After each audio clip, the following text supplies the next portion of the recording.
Radio Don Bosco mba hovanina fandarana rano eto amin'ny radio Don Bosco isaky ny alarobia maraina amin'ny 10 mba hovanina fandarana ho fanabeazana ny olo-pirenena mba hovanina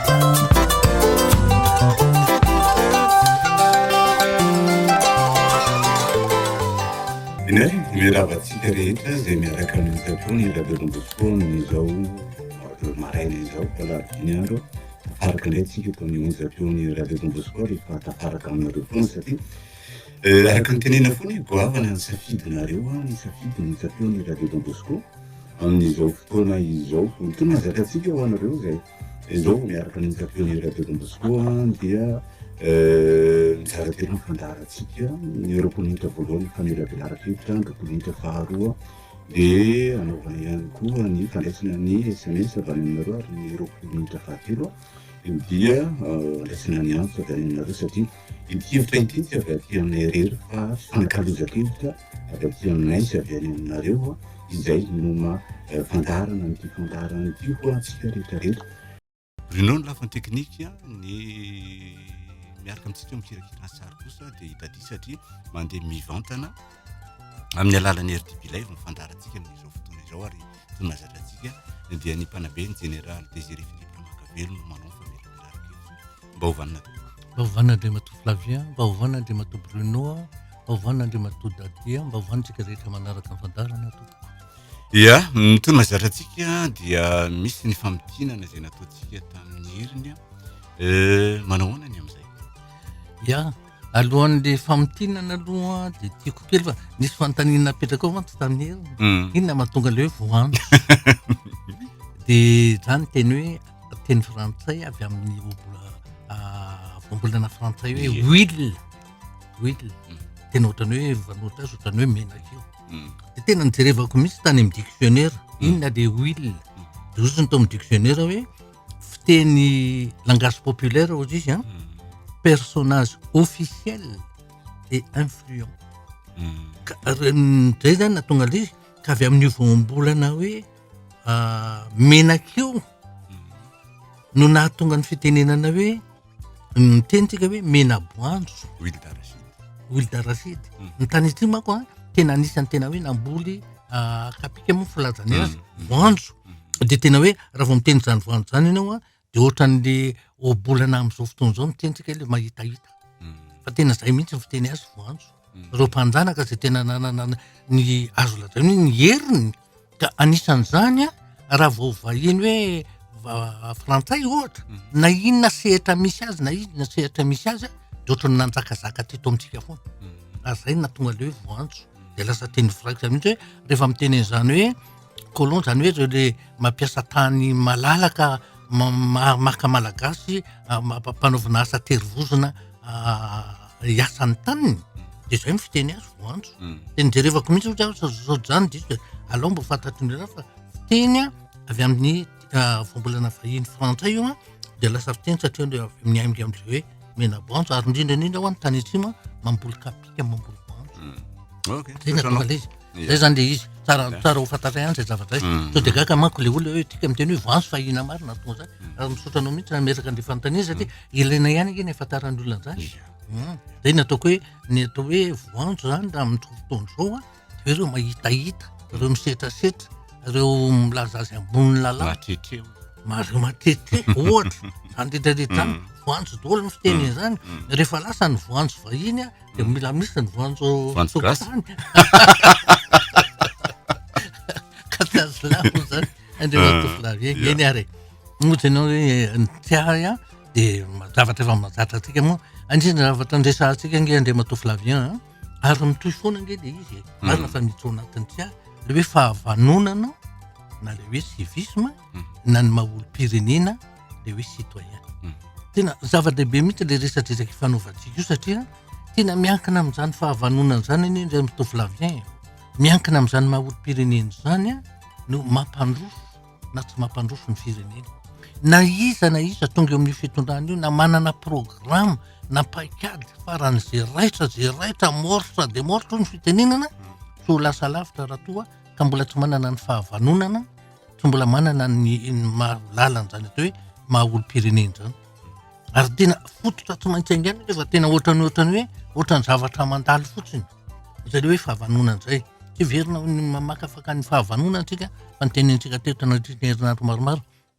Maha-olom-pirenena. Zay zavatra zay. Ary tena hoe tena zava-dehibe. Ary ny zavatra tena hoe tokony ho tsapatsika zay manaraka ny fandarana de tsy afaka misaraka mihitsy ny fanabeazana ao tokatrano sy ny fitaizana an-tsekoly. Satria rehefa tena miresaka ny fahavanonana sy maha-olom-pirenena io de lasa ohatran'ny famadika indray ary le izy. Zay ny mahatonga tsy tena tsy afaka misaraka. Fa ny ataontsika hoe fanabeazana manomana olo ao tompona ndraiky. Ny atao hoe fitaizana manomana olo ao tompo-toerana. Nefa rehefa avy indray rehefa miresaka an'le fahavanonana sy ny maha-olom-pirenena isika de tena hoe le fahavanonana mety ho hita na any an-tsekoly, maha-olom-pirenena mety hita tsy ao atokantrano ihany koa ny resadresana azy. Raha ny tena marina ange sao de hoe ny anisan'ny zavatra hafatra tamin'ny heriny Andriamatoa Flavieny de hoe sao de adinodinontsika le hoe heti-mody.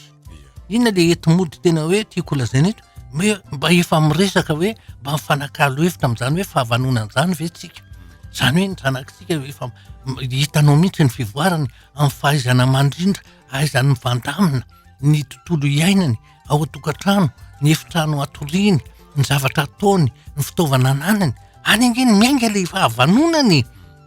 Tsy afaka hanaja mihitsy ny ataontsika hoe ny fananana iombonana. Reo zanakitsika ireo zay ataontsika hoe antoko ny ho avy.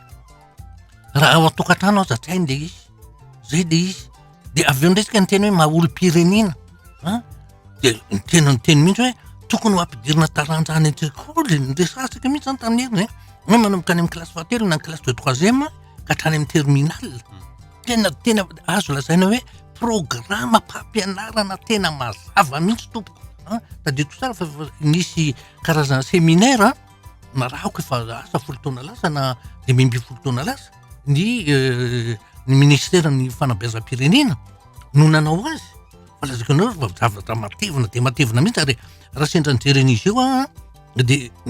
teo no nahatonga ny saiko Andriamatoa Flavieny hoe ny amin'ny fampianarana katolika moa mampetitra an'le hoe EVA, éducation à la vie et l'amour. Kuina moa no misakana kosa raha ohatra tony zavatra zay nandaniana rondo tany amin'ny ministèren'ny tompon'andraikitra mikasika ny maha-olom-pirenena sy ny momba fahavanonana. Maninona raha de mboresahana tena hoe ampidirina mihitsy amin'ny taranja azo vetan'izany fa no mboresahany. Hoe tsy voatery ny olona rehetra no andeha any an-tsekoly anaraka an'izany ataontsika hoe fampianarana sy fampitana fahalalana mikasika an'izany hoe maha-olom-pirenena. Fa raha ohatra koa tsika hoe zay mpanabe ary anatina serasera mikasika mifanabeazana de tokony mba afaka miteny an'izany koa tsika Andriamatoa Flavieny mba ho fantatry ny olona indrindra le olom-pirenena zay ny mampalahelo afotsiny manko de zao mifamatotra sy mifamatotra ary mifandray tsy afaka misaraka mihitsy le fahavanonana satria maha-olom-pirenena. Tsy maintsy resahana foana fa tena ny zavatra tena mampalahelo fa nisy fitenin'ny olona ohatran'ny karazana vazivazy moa le izy Andriamatoa Flavieny. Kanefa tena hitanao hoe mitombona mihitsy indraindray rehefa mandinika sy mamakafaka ianao mahita ny fiainana eo amin'ny fiarahamonina. De hoe betsaka ange ny manino moa misy ny olombanina ozy fa tsy vonina. Fa misy ny vonina nefa tsy vanina. Tsy fanaratsiana zany fa ny fahavanonana eto le zavatra resantsika mihitsy le hoe mikasika ny maha-olombanina anao le hoe mahalala mihitsy ny soa iombonana, mahalala ny zavatra tokony atao, mahalala ny tsara tokony voizina, mahatsara ny soatoavina rehetrarehetra zay malagasy atsika tokony ho fantatra ny taranaka, tokony ho ampitaina amin'ny taranaka. Zay le izy. Ka ny tena marina mihitsy le fitenenana hoe misy ny vanina fa tsy vonina ary misy ny vonina fa tsy vanina. Zay zavatra tena malaza ny rehetra zany tena tokony hoe anisan'ny antony ifanakaloza-kevitra mihitsy amin'ny zanakitsika. Resaka fotsiny ohatran'izany ohatra efa tena mahatonga zany hoe fa maninona mipetraka izany fitenenana zany raha ohatra ka tena jerevana eo amin'ny fiainana fiarahamonina. Ary eto raha miteny fiarahamonina de tena hoe manomboka ao tokantrano io ngefa tenintsika fototra iaingana maha-firenena ny firenena de ny ankohonana. De io ankohonana io lasa fiarahamonina. io fiarahamonina io a lasa fiainam-pirenena. Zay zavatra ny dikany zany tsy maintsy miainga avy eo amintsika ao anivon'ny ankohonantsika mihitsy ny fampirantsana ary tsika ny efa miteny foana fa tsika nankana rindriny fahavanonana nefa raha vao miteny mametraka an'izany hoe rindriny fahavanonana zany tsika dia tsy afaka misaraka mihitsy ny tohiny dia ny maha-olom-pirenena. Tsika zany manangana rindrina amin'ny maha-olom-pirenena indray ihany koa zany amin'izao fotoana izao. Andrendreny tena vanim-potoana mihitsy tena tokony hiresahana an'izany zao satria amin'ny fotoana dia efa isy indray ny fifidianana ohatra fotsiny mba tena mahafantatra an'izany. Zao ianao fa mahita ny gazety ony dana mba misoratra any am'fokotany amin'ny anazahoana karaha-pifidianana rehefa avy eo zao dia be dia be indray ny menimena zay tsy nahita an'izany ny anaranay tsy any diso daholo ny zao. Indrindray tsika ohatra mieritreritra mihitsy tsy mahasiaro mihitsy ho tompona andraikitra amin'izay maha-olom-pirenena tsika zay ny tiako lazaina. Tena efa lazaina fotsiny maha-olom-pirenena fa hoe manana zo ianao ka zay zo zay nefa mitaky adidy sy andraikitra voalohany tsy maintsy raisanao dia ny hoe marina fa voasoratra marina ny amin'ny disom-pifidianana ny anaranao. Zay aloha dia efa zavatra anankiray tsy maintsy atao. Zay dia adidy tsy azo ilaina noho ny zo omeny ny lalànanao hoe manana zo hitantana ny firenena ny olom-pirenena tsirairay avy amin'ny sehatra izay misy azy. Ka ny fitantanana toa voatery ery ambonana rehefa efa mpitondra ery ambony be ary ianao na olom-bo fidiatsy ananaty ianao zay vao izy fa raha vao olom-pirenena ianao fa raha vao mahazo karapanondro dia olom-pirenena manana zo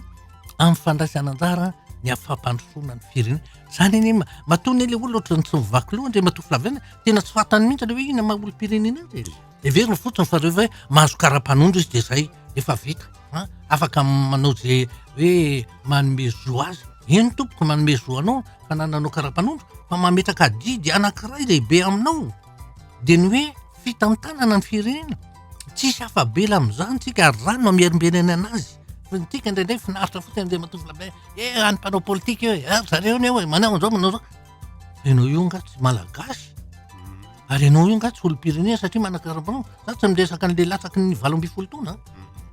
Raha vao manana karapanondro anao dia zay ny dikany iny karapanondro iny. Fa tsy hoe hoentina-poana fotsiny zao koa iny karapanondro iny.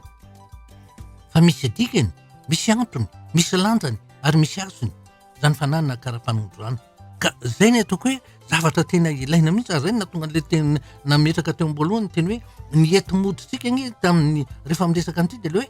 hoe mba hifampirasahana, hifanankalozan-kevitra amin'ny zanakitsika. Tsika ray aman-dreny afaka manazava mihitsy hoe inona amin'izay ay ve zany ny tena dikan'ilay hoe fahavanonana le hoe mba hovanina firaritsoa foana ilay ataontsika eto amin'ilay fandaharana mba hovanina vanina amin'inona mahatsiaro fa misy fahavanonana eo amin'ny tenanao zany fandraisana ndraikitra amin'ny tenanao fanadiovana azy ny fanajana azy ny fahaizana mandritra fiainana fananana tanjona zany rehetrarehetra zany ao anatiny zany fahavanonana zany dolidoly. Ary rehefa avy eo indray dia hoe raha vao tafiditra ny maha-olom-banina ianao azo antoka ny maha-olom-pirenena anao rehefa avy eo satria rehefa tsara faka rehefa tsara fototra ny maha-olom-banina tompoko dia tsy misaraka amin'izay koa ny maha-olom-pirenena rehefa avy eo. Fa tsy hoe rehefa tonga fotsiny ny fampielezan-kevitra tsy namana zay anao vao eny vao mahatsara hoe za ty olom-pirenena dia za andeha hifety za andeha hanao eny tompo tsara be zany rehefa avononana andeha hifety fa adidy ho any mandeha mifidy apetrako tsara zay maha-olom-pirenena ny olom-pirenena io le adidy hoe mandeha mifidy io hoe tena mitovy lenta mihitsy amin'ny hoe mandohetra fandoava-ketra fandraisantsika kely teo iny mikasa zany hoe fandoava-ketra zany io fandoavanao eto io no anisany mampandeha ny firenena ny volalohan'ny olom-pirenena tsirairay avy no ahafahany fitondram-panjakana zay tokony andraikitra ao anatiny tompitoerana amin'ny io toerana io hoe ohatra toetrika hoe ny ministry ny teti-bola ny fitantanam-bola sy ny teti-bola ny ministry ny tokareny zay io fa tsy hoe vola amin'izao ny tena mampalaina dia matoa filaveny dia hoe indraindray ianao dia mahita mihitsy hoe ny teti-bola mbatankaniko iny dia mbola manotady fanampiana avy any velany fa aza le olona le olom-pirenena malagasy zay ny mahatonga ny hoe ny toekaretsika tena ny vahiny no mitantana azy fantatra zareo tsara ny zavatra any hoe reo nka tsy mahalala ny dikany atao hoe olom-pirenena kory satria miporofony zany dia tsy manao ny adidiny izy mifadoava-ketra ohatra mba hampandeha ny firenena fa dia mieritreritra foana hoe misy mpanampy ko zarana mpanampy koa dia amin'izay izy manjakazaka amin'ny fiainam-pirenenao indrindra fa lara ny toe-karena raha vao mitendry an'izany toe-karena zany ianao dia ny fiainam-pirenena mihitsy anie ny voavatotry ny toe-karena le olona e. Indraindray tsika ohatra ny tsy mieritreritra an'izany fa ohatrany hoe mandeha fotsiny ay fampiasana volo io dia tsia. Io ny mahafirenena ny firenena, ny fandraisan'ny olom-pirenena an-tanana,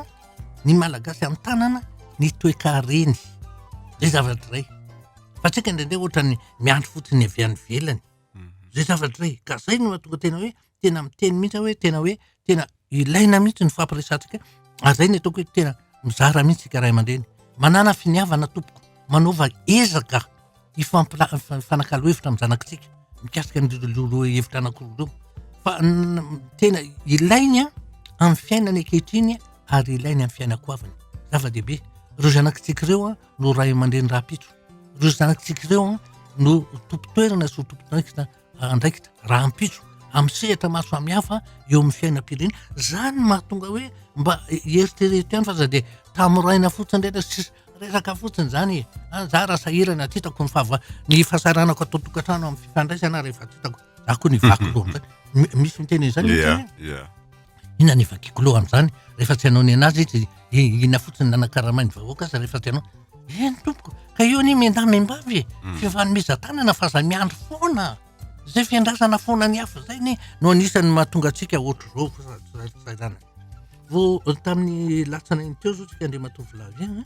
nankalaza an'le eran-tany hoe ny fetin'ny mpifankaty. Eny marina tokoa fa dia misy tena mandany vola be mihitsy amin'ny fanomezana fanolorana fanomezana amin'izany andro mpifankaty zany, mandeha makany amin'ny toeram-pisakafoana mandany vola be amin'ny zavatra tao. Misy zavatra be dehibe fa tsy tokony mindray andro miserana fotsiny eny anehoana an'izany. Zany fitiavan'ny olon-droa zany. Na ny fitiavan'ny mpivady na ny fitiavan'ny mpianaka. Tokony ho isan'andro ny andro ny mpifankaty. Ohatran'ireny hoe raha andro iraisam-pirenena eran-tany momba ny fanehoana fitiavana sy ny 14 febroary ihany fa tokony isan'andro ao anatin'ny 583 andro 300 andro ao anatin'ny taona. Ho vitasika ve zany? Mety mieritreritra hoe tsy zany keo miteniteny foana zakony misy olona zay kanefa n'izay ny endrika Andriamanitra atao amintsika ny fitiavany. Inona mahasarotra an'izany? Ary le izy rehefa tena hoe raisana ho antom-piainanao le izy dia lazaiko ianao dia matoa favava tsy sarotra ny ohatrany io lasa ohatrany hoe ianao mifoka rivotra miaina io nga ianao mieritreritra hoe andeha amin'izay ary hifoka rivotra zao dia avoakako indray le rivotra dia ataoko an'izao mandeha ho azy io tsisy afa-amin'ny fitepiny fo koa io tsy baikonao mihitsy io fa na matory ianao na manao iny dia io fonao io dia mitepitepo foana ohatran'izany. Ka rehefa lasa tena hoe efa fahazarana izy dia tsy hita mihitsy hoe miteraka vesatra na fahasahiranana fa tena efa hoe antom-piainana. Tena antom-piainantsika ve zany atao hoe fitiavana zany. Ary raha vao manana fitiavana ianao dia sarotra aminao mihitsy ny aina ny fahavanonana. Rehefa tena manana fitiavana ianao dia tsy ho sarotra aminao mihitsy miaina an'izany hoe maha-olom-pirenena zany. Fa fitiavana tsy misy daholo mahatonga an'izany rehetrarehetra zany tsy hay manatanteraka azy. Ty moa ny fandarantsika dia tena hoe ny tena ivony dia resaka fitiavana ao anatin'ny fifanajana nefa zany hoe averimberiko foana kolotsaina kolom-piarahamonina fototra malagasy eny ireo olona ny hoe fifanajana. Ka raha vao miteny izany fifanajana zany ianao dia ny dikan'izany dia fitiavana matoa ajainao na fitaovana na biby na olombelona na inona dia fitiavana daholo ny ao ambadika. Fa tsy manaja zavatra tsy tianao zany mihitsy ianao fa raha vao hitanao tsy tianao dia mety dakanao mipitika ery le fitaovana. Mety hoe zavatra tsy ilana azy fa manelingelina atao trano ato fotsiny. Fa raha zavatra tianao saro-piaro amin'iny zavatra iny mihitsy ianao. Raha vao tena azaky tenareo zavatra io fa sao dia vaky satria nahoana satria tianao io zavatra io ary maninona ny tianao misy antony itiavanao azy. Mety hoe mitahiry fahatserovana ohatra fotsiny zavatra ohatran'izany. Inona moa le hoe tiako tenenina amin'ilay hoe mitahiry fahatserovana le sotoavy na ampitana ny taranaka mifandimby. Zay zavatra izay no antony itiavanao an'ilay izy anajanao an'ilay izy fa saingy rehefa tsisy tsony zay zavatra tsisy mampalahelo ohatran'izany le olona hoe sy mba manana zavatra ho tsahivony hoe anehoana fitiavana na anehoana hoe fanajana mampalahelo be ny zany zany tena ataoko hoe olona mampalahelo be zany olona tsy mba manana an'izany hoe zavatra tiavana sy zavatra tokony ho tsahivony zany hoe mba mipetraka ao amin'ny eritreritra. Be dia be ianao rehefa mahita an'ireny le amin'ny gazety ireny hoe fahatserovana ny avana efa lasa nodimandry mahita fa ny anao soratra hoe tsy adinona eo am-ponay mihitsy ny rahantsika ohatra zava-dehibe ohatra zany tsy adinona eo am-ponay mihitsy ka zay ny mahatonga ndray matofilabena tany mamerimberina foana hoe ataovy re le resadresaka de toy izy re le etimody nde mifanakalo hevitra amin'ny resadresaka ny fanaovantsika androany de ho hitanao ny fivoarana ny fiatsarany ny fiarahamonina ny rivom-piarahamonina na ao an-tokantrano zany na eo amin'ny fiarahamonina zany de raha vao miteny zay rehetrarehetra zay de efa misy ny ambaratongany hoe ankonana fiarahamonina firenena de ho hitanao ny fiovana de ho hitanao ny fiovana fa na ny toe-tsaina aza eo amin'ny fiarahamonina miova tanteraka raha vao ny fiarahamonina de ny ao tokantrano voalohany tapitra ny tapany voalohany hidirantsika ny tapany faharoa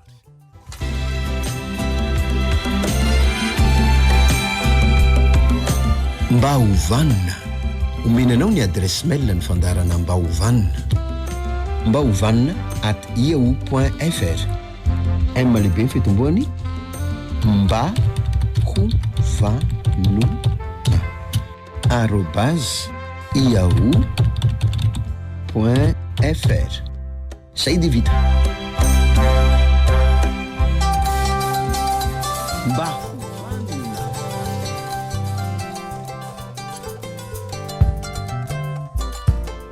ny SMS nareo nalefanareo tamin'ny 02 mahazatra ihany manareo zay zao vao miaraka aminay fa be deabe nefa ireo SMS tonga ty ireo manomboka mifandarina mbola tsy manomboka kokoa raha fandarina de fa misy mandefa SMS nareo vehivavy manoratra ketraka amin'ny fiainana mon général ny vadiko nanao pré de hoe anaovana trano sokirana tao de omeny ny avany sisy fotoany toka marary zaiko telo anak'izay vita soratra de dikan'izany hoe ny avany misy lanjany kokoa no ny vady aman-jany safidy iny zay zavatra efa zao fotsiny ataoko anao azaketraka zany eritrereto no avin'ireo zazanako telo eo raha olona miasa ianao de ny fiainanao ny asa ataonao sy ireo zanakao anankitelo reo eritreretiny azay no misy ny mpivady fa rehefa tsy mivaky loha ny anankiray mba mieritreritra no hafa ireo zanak'iray fa ny hoe ketraka zany sikivy lazaiko anao fa tsy mitondra lavitra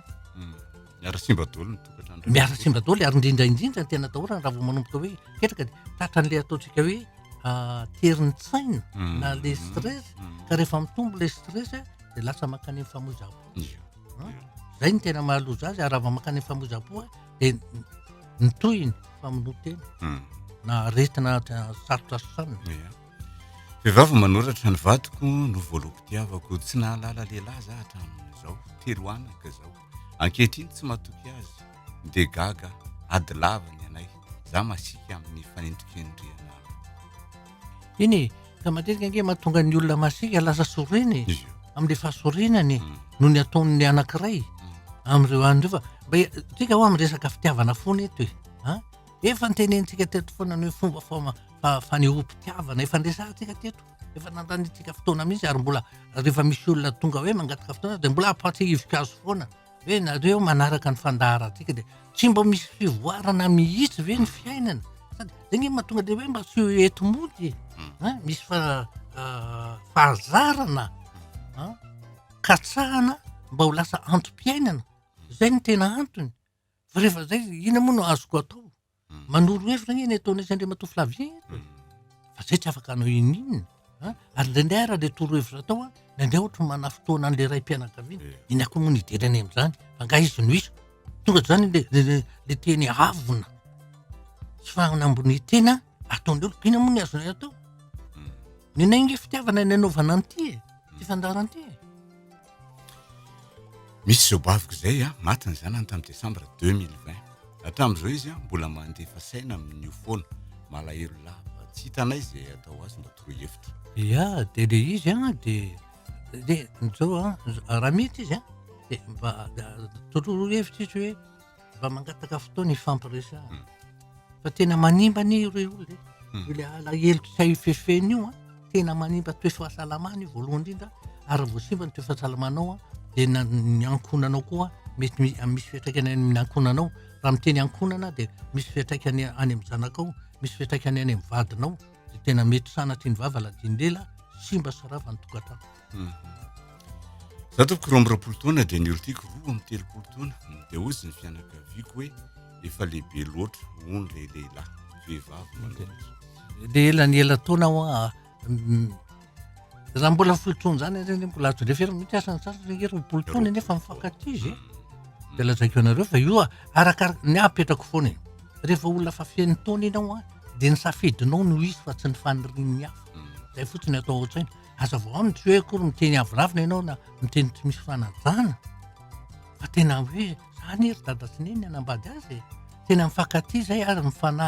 mifanaja fianakaviany tena tiako zao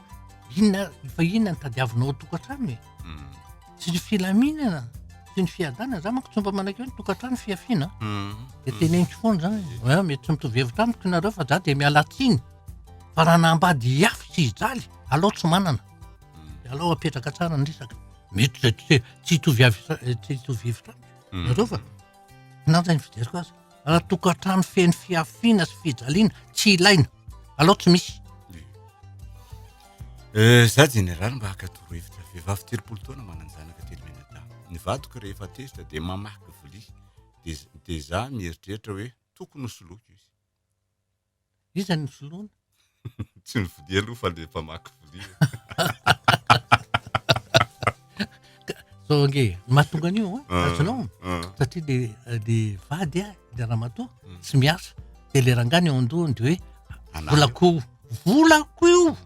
ny adininy raha vao manambady ianao de tsy volanao tsony fa volanareo mivady ary rehefa miteraka anareo de volanareo menakavy fa tsy hoe volako mieritreritra an'izany ny olona mpanao an'io tokony tsy nanambady fa mijanona tokantena eny izy ka zay tiany atao amin'ny fiainany de ataony zay ny ila izy fa tsy misy an'izany hoe volako zany fa volatsika araky ny tonkalondrado vady ihany no ataony hoe vadiko fakoatr'izay tiatsika daholo lehilahy roa am'roapolo taona manoratra za manana olo tiana milaza izy fa raha tsy manao dingana hono za dia isarahany tena fitiavana be zany mba toroa hevitra tena lazaiko ianao ndre le fitiavana nge tena hafa mihitsy ny tena atao reo tiana zany ajaina voalohany indrindra iainana ny fahamarinana zay fanajana fahamarinana fifampatokisana zany atao hoe olona tiany rehefa tsy iainanao zany vao mbola natelo zany de miala tsiny aminao ahako fa mety zava-teneniny vavanao fotsiny fa tsy iainanao kosa ny fitiavana zany zay ny tena izy ny olona tiana ajaina ny olona tiana iainana ny fahamarinana ary ny olona tiana tena lazaiko ianao fa tena hoe misy fifampatokisana raha vao tsisy fifampatokisana de tsy misy fitiavana kosa zany raha ianao fotsiny be resaka eo za ankizy vavy ozy izy 5 am'roapolo taona efa tanora zany fa tsy ankizy vavy tsony za de vehivavy 5 am'roapolo taona zay miaraka amin'ny olona raiky amin'ny 10 taona mety ve ka iny eo safidinareo iny na 10 taona ny elanelanareo mivady na 30 na ny tsatsany ary 20 taona ny elanelany rehefa safidinareo fa ny zavatra teneniny eto any zao tsy hoe didiky felehibe ka hoe tsy maintsy iny arahana fa misy ny zavatra tenenina fotsiny kosa de hoe aoko ambany ny lehilahy no zoko ny vehivavy eo am'izay elanela-taona zay zavatra zay ny azy zay fotsiny teneniko fa rehefa zay moa safidinao hoe ianao tovolahy 30 taona manambady vehivavy 10 taona safidinao zay zavatra tsisy afaka hitorabato anao zay ny safidinao zayko mangatakatorohevitra fa ny zanako vavy 10 taona de sary tahotra be misary ny to foana rehefa matory reny le ohatrany hoe matahotra maizina vo misy maizina de matahotra de ohatrany hoe manonofo raty misy reny tsy vita nyresaka tsika fotsiny eto amin'ity fandefasam-peo fa mangata fotoana de misy antony mety tany amin'ny fahazazany mihitsy nisy zavatra nampatahotra azy nampiororo azy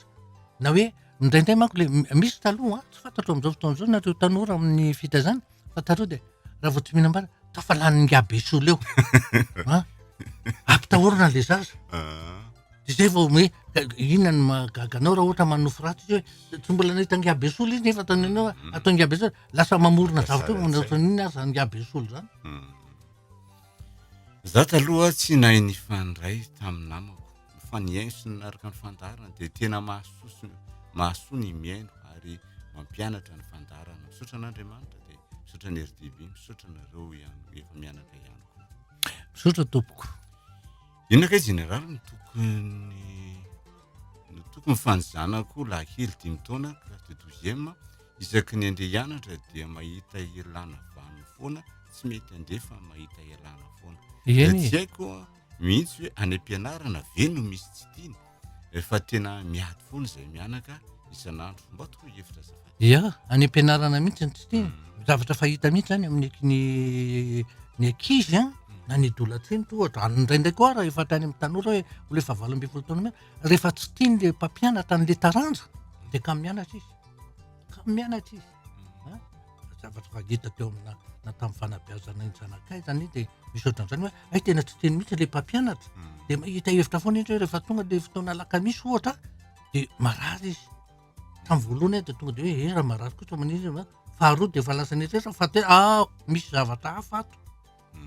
fa tsy isaky ny alakamisy dia tonga ho azy zao le aretana ay tsy tiany le mpampianatra misy mpampianatra taranja tena tsy tiany misy dia zay nge mahatonga le hoe mba manana ihany tsika ray aman-dreny fotoana mba hionana amin'ny mpampianatra Misy an'le porte ouverte na varavarana misokatra mba raratona ihany hoe misy zavatra ohatran'izao fa mahagaga mihitsy fa ohatra hoe isaky ny lakamisy ny zanako dia ohatran'ny kamo fa iny moa zavatra misy dia hoe rehefa lakamisy dia zao le mpampianatra sao dia mba hankiosa ny olana hitanao ilaina nge zany mety mitanga nge zany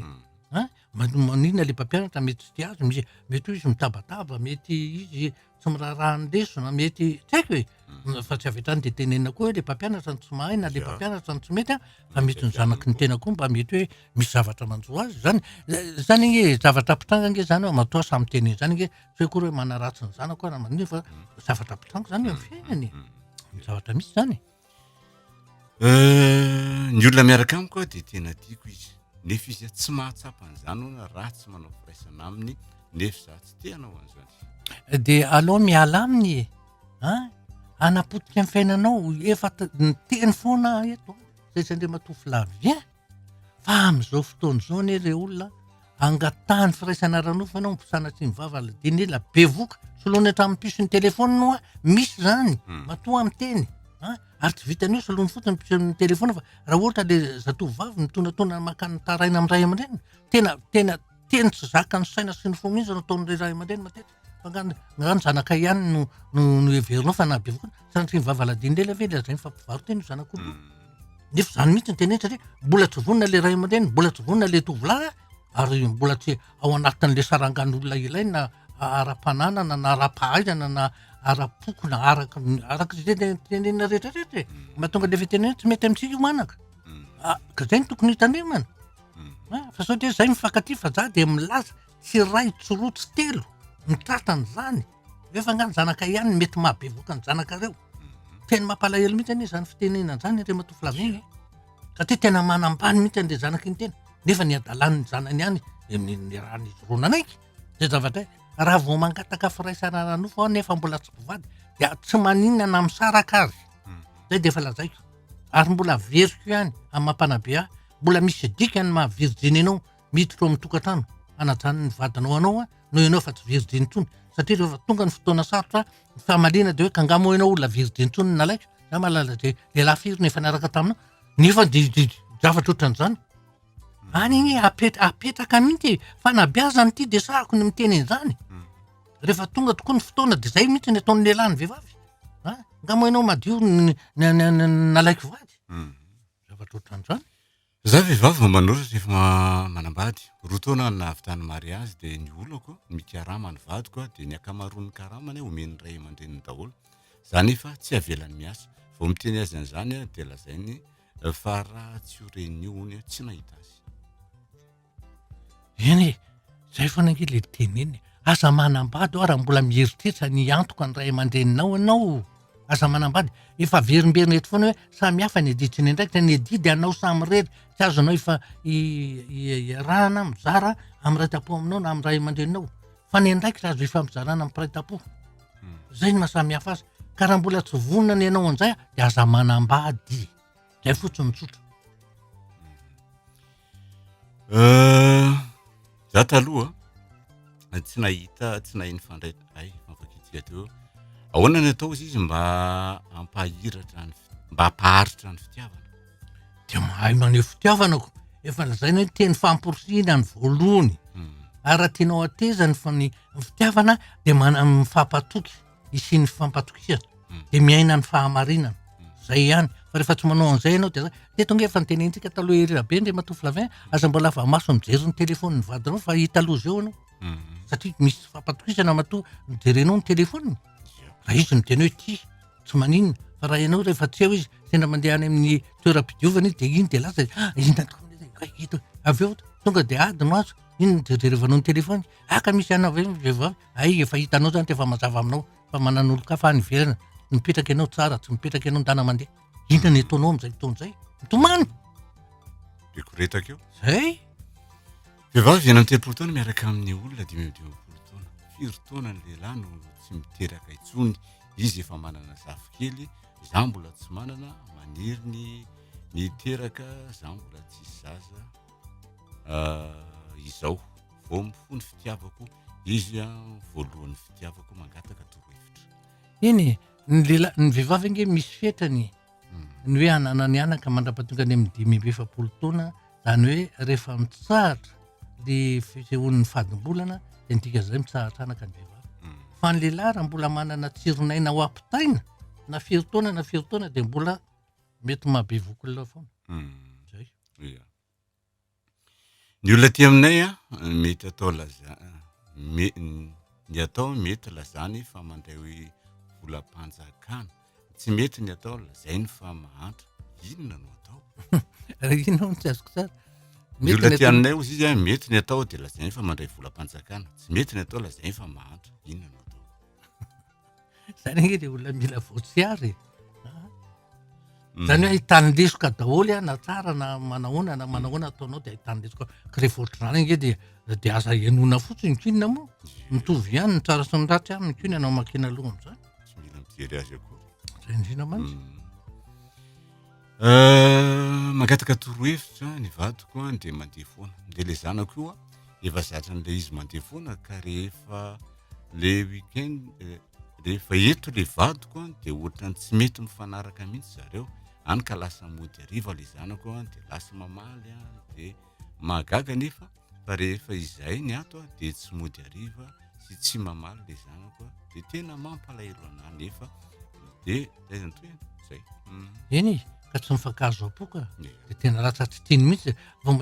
lasa tonga am'le fitenenana mihitsy eny mampalahelo be zany alako be tsy tiako taroy vao eo le izy de tsy te hody ao an-trano le zany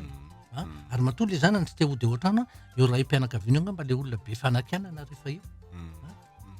le manapempo foana ny atony de farany de leo le zany raha vao mahita azy ianao rangaha de tonga de ohatrany tonga de leo be zany fa aloha tsy mody zay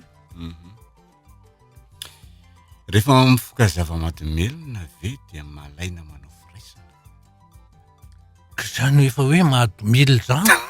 Domelona daholo. ka zany hoe mahadomely Domelona daholo. ka mbola metraka ny fanontaniana mahadomelona rehefa domely zany nge tsy misy zavatra hoe manjary araka ny tokony ho izy tsy mifanaraka am'izay tena hoe lamina tokony ho arahana zay ny mahatonga hoe domelona ny olona domelona zany tsy adala fa tsy misy mety ny zavatra ataony fa misavoritaka zay de domelona tsy adala izy fa domelona. Ia. Sotranareo izy mafohy fotoana ho anay ho lava andro any fandarana mahakasitraka. Misaotra tompoko. Ny havanay tompoko nanao tambohan'olona tamin'ny taona lasa iny de nenjera le izy tamin'le cyclone Batsiray de notoriany le tompony le havanay na ny mpanao biriky ary de notoriany aby de asiny mamerom-bola mety ve tompoko izany sa tsy. Ka indregny rehefa hoe notoriany de ina fanapa-kevitra eny amin'ny tribonaly na mahita zao azy ianao hoe tsy mety le izy kanefa ianao tsy tribonaly de valin'ny tribonaly ihany de didim-pitsarana ihany izy ka akory ataoko be de be ngeny olona ty ataontsika hoe ohatrany tsy mahita fahafapo amin'ny ataontsika hoe didim-pitsarana ka akory ataoko de iny didim-pitsarana ary le didim-pitsarana no mahatonga azy hoe tsy azonao kianina ohatra de satria amin'ny anaran'ny vahoaka malagasy no amoahana ny didim-pitsarana tompoko sao de adinitsika tena teny fiteny mihitsy hoe amin'ny anaran'ny vahoaka malagasy no amoahana nyty didim-pitsarana ty Tsy amin'ny anara manokana. Za nanambady vita soratra niteraka roa lahy mindeha nisaraka zay. Mindeha misy zanako vavy ray tsy zanany de le rainy le zanako vavy a nitady anay ka tafahoany zahay roa de izy manambady teraka telo de apody ahy izy a ono de inona ny ataoko vehivavy manohitra ahoana ary ny ampidiny anao nefa miteraka telo any amin'ny hafa tsy manahirana be ve zany lehilahy te hampirafy inge zany manana vady roa izy de rehefa manaiky nareo roa vavy a de maka ny fanotelony izy rehefa mifanaiky nareo telo vavy a de maka ny fanifany izy zay niny fampirafesany zay le izy ia zay ny tapany faharoa ialana tsiny aminareo PDB anareo no mora sovaky reo SMS ireo de ialana tsiny satria ny fotoana mametra atsika ndao idirantsika ary ny tapany ny olombanona olona tompona andraikitra fa tsy tompo toerana mba hovanona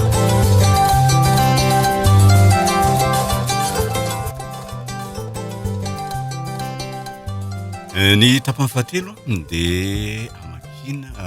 andraisana ny antso avy any aminareo ny 22 443 90 na ny 22 442 09 mirabo tompoko mirabo iento asaika mba anytany le sosikevitra mba ho an'le ana fotsy mampaliana ve tam'le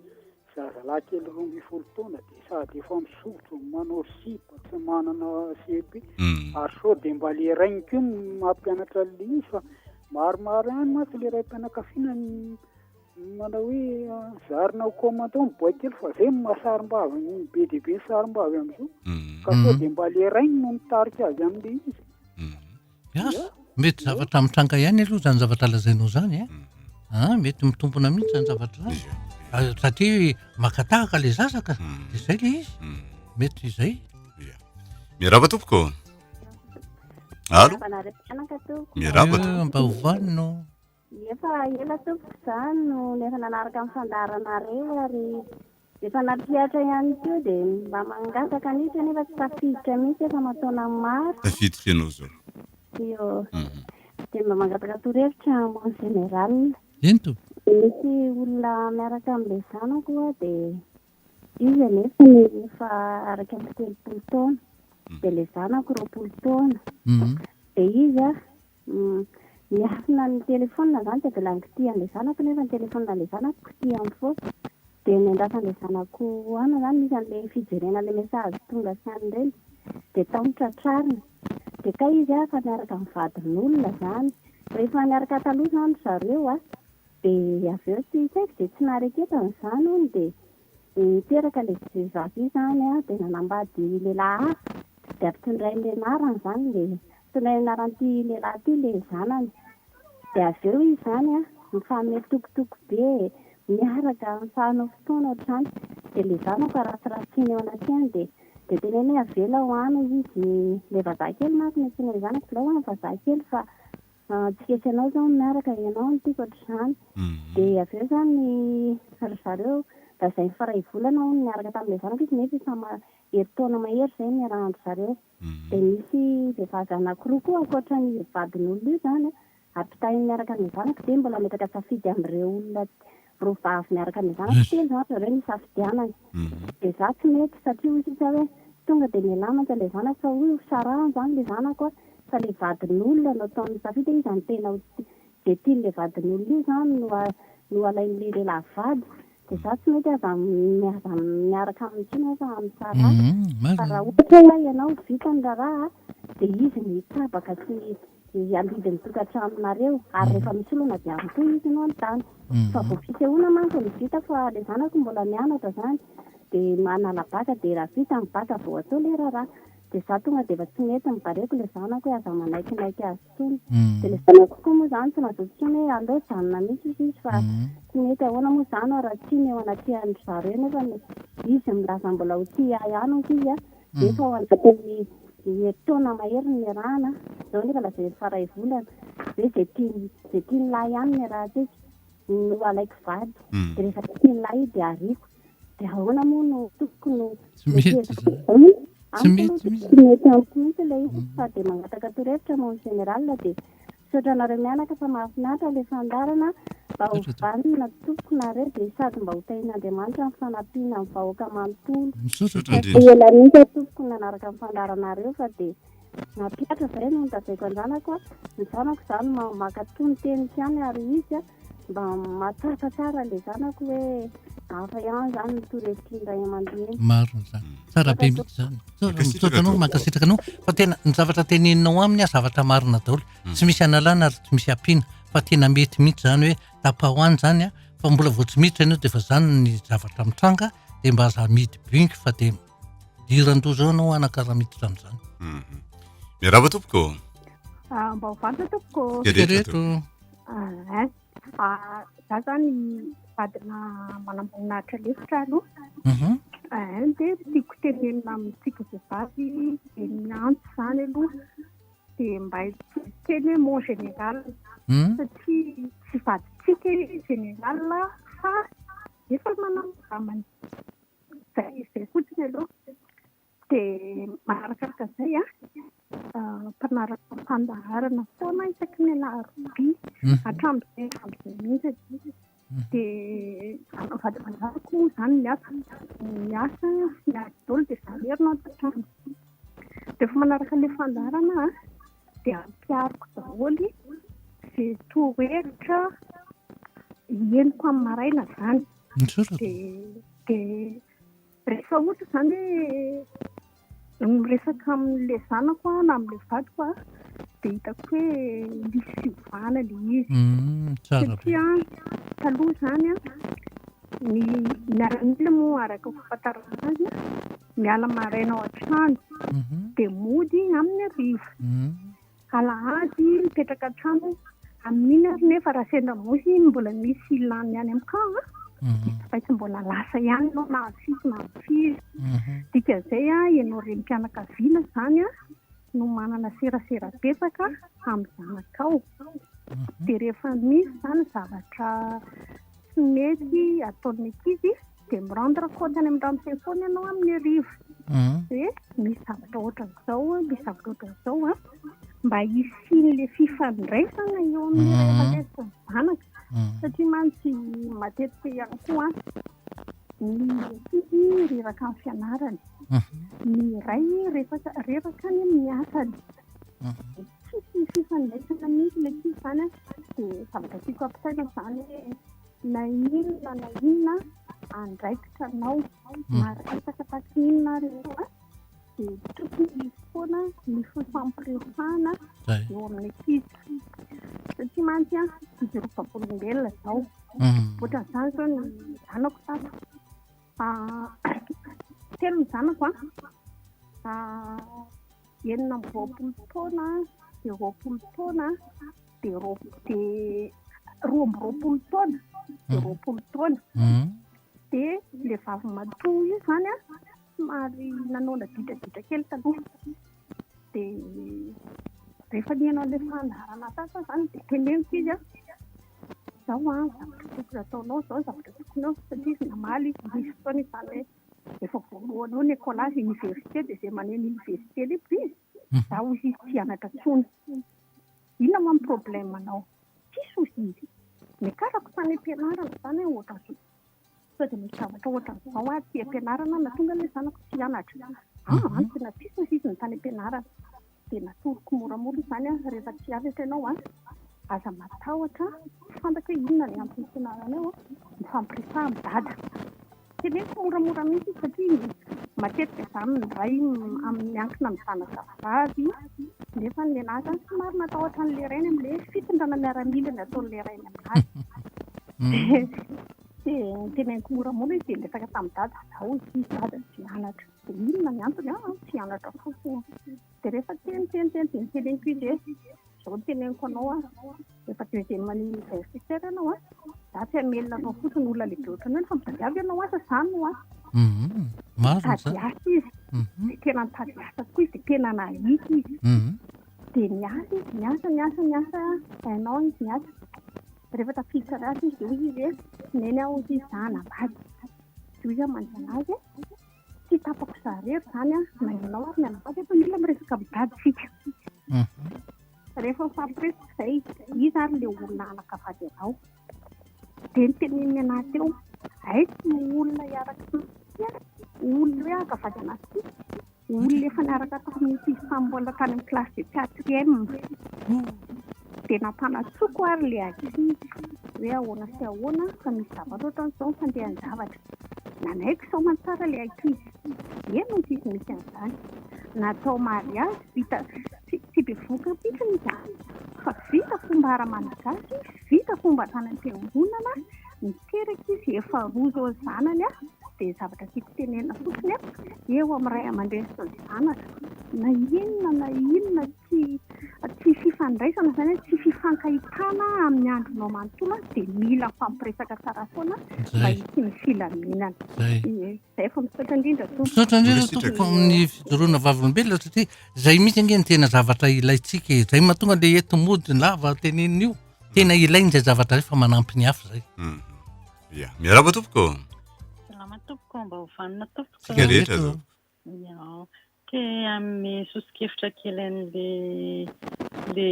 ankizy vavy ozy izy fa efa zatovy vavy kosa efa 29 ans hoe anambady olona efa manana zavy kely raiky amin'ny 10 taona raiky amin'ny 10 taona dia mba tiako tenenina anao zany hoe ianao 9 taona le olona efa manana zavy kely raiky amin'ny 10 taona izy karaha izao nareo no hiteraka 4 taona io olona io ny retraite ohatra hoe 9 taona ny zanakao na 7 taona ohatr'izany dia manahoana no avin'ilay ankizy zay mihitsy manahoana no avin'ilay ankizy raha izao raha tena hanangana tokantrano vaniny dia mety ary ve izany dia mba te amin'ny sosikevitra ho an'ny olona koa hoe raha te hanana tokantrano vaniny dia ny fifandraisana ao amin'ny tokantrano tena atao be dabe fifampiresahana marina mihitsy ny tenen'ilay madama teo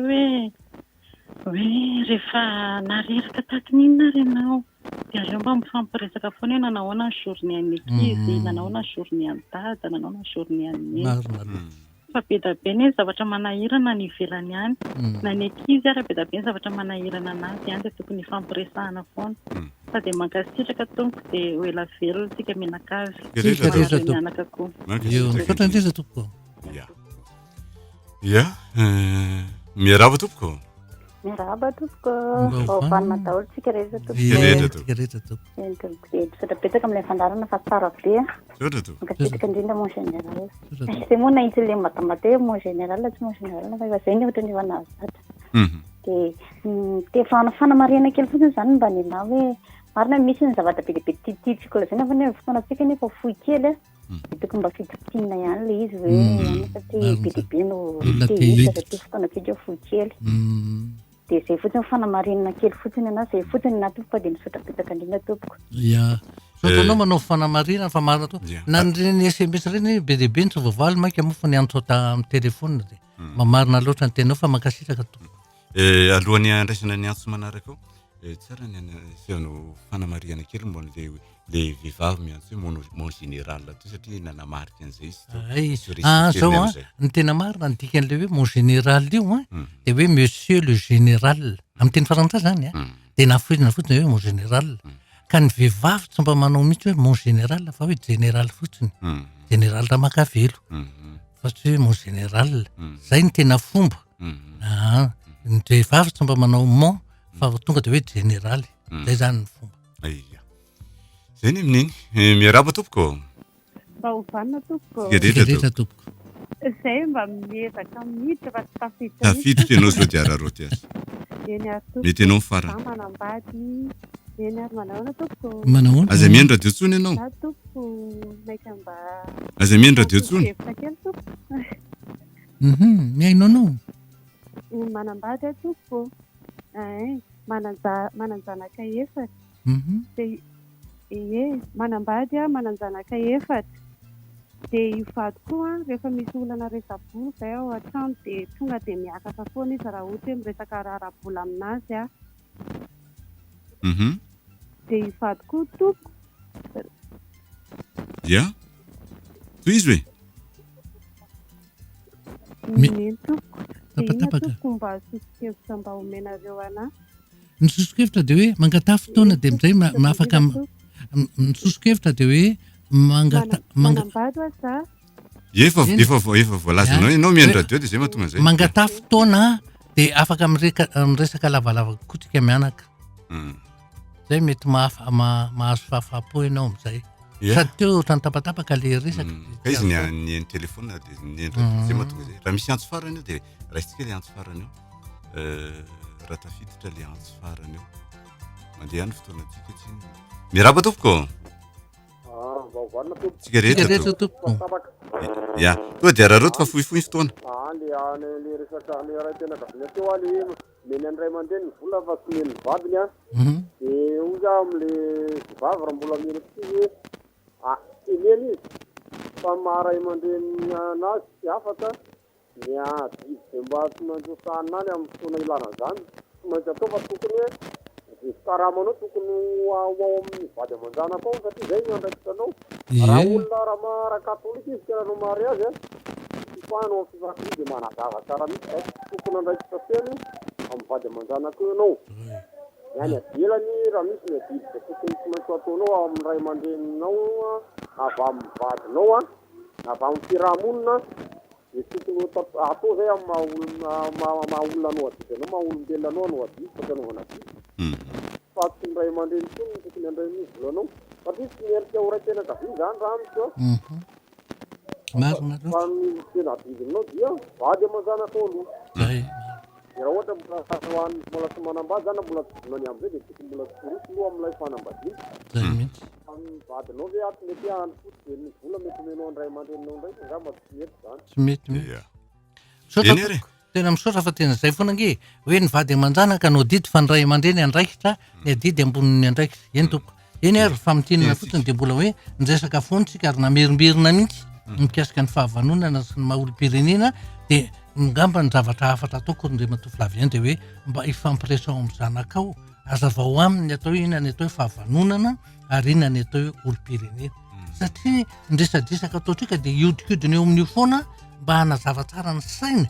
ma hoe olom-pirenena ary indrindrindrindra maha-oloma tsy afaka misaraka hoa izy roa sy ny mifanometsy roa no mahavaolana fa ny fandraisana anjara sy ny fandraisana rasaka ahatonga ny zanaka hovanina ahatonga azy olom-pirenena zay ihany raha tia iona ny généraly ianareo satria nisy olona nylazany teo hoe tokony iona dia atsoy aloha ny lara telefony 22 443 87 rehefa azonao ny lara telefony généraly généraly isaka maraina amin'ny fito sasany ka hatramin'ny valo ny tolakandro amin'ny ray sasany ka hatramin'ny roa rehefa meny généraly ianao ny fotoana sy ny ora dia atao tsara ary ny toerana dia atao tsara izay ny fandarantsika dia miverina isaky ny alatsina ny alina amin'ny valo sisy sasany ary ny nandeha tany amin'ny RDB live izy teo azonao arahana ihany raha ohatra tsy te mbola hanaraka ianao dia azonao arahana amin'ny fotoana mapety azy fa any amin'ny tolakandro any dia any amin'ny YouTube no anarahantsika azy ihany koa dia mankasitraka mankatelona antsika rehetra izay niaraka tao anatin'izay fotoana izay Feo Bruno teo amin'ny lafiny teknika tadiny kirakirany sary ny général Désiré Felipe Ramakavelo no nanao famelabelanakevitra ame fotoananao amanaraka veloma tompo mba hovanina fandarana rano eto amin'ny radio Don Bosco isaky ny alarobia maraina amin'ny 10 mba hovanina fandarana ho fanabeazana ny olom-pirenena mba hovanina